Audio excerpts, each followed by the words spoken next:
सर्दियों की काली रात थी जब रवि और उसके दोस्त दीपक की गाड़ी सुनसान जंगल के बीच बंद हो गई।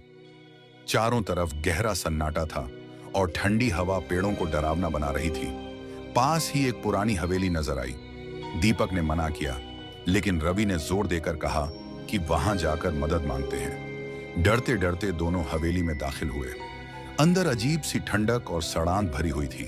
दीवारों पर पुराने खून के धब्बे और जालों से ढकी तस्वीरें थीं। जैसे ही वे एक कमरे में पहुंचे, एक पुरानी घड़ी की आवाज उनके कदमों से मेल खाने लगी। कमरे के कोने में एक टूटी हुई कुर्सी थी, जिस पर सफेद साड़ी में एक औरत बैठी थी।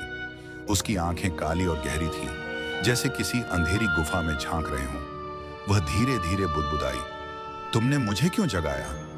रवि ने दीपक को भागने का इशारा किया, लेकिन दरवाजा अपने आप बंद हो गया।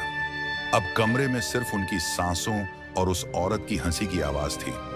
अचानक उस औरत ने अपने हाथ बढ़ाए और दीवारों से खून टपकने लगा। दीपक ने चीखते हुए भागने की कोशिश की, लेकिन जैसे ही वह मुड़ा, दरवाजे के पीछे से एक विकृत चेहरा दिखाई दिया। पूरा कमरा उनकी चीखों से गूंज उठा। अगले दिन जब पुलिस वहां पहुंची, तो उन्हें हवेली में किसी का भी निशान नहीं मिला। केवल दरवाजे पर जलने के गहरे निशान थे, जैसे कोई वहां से भागने की कोशिश में राख हो गया हो। लेकिन उन निशानों के बीच लिखा था, फिर मिलेंगे।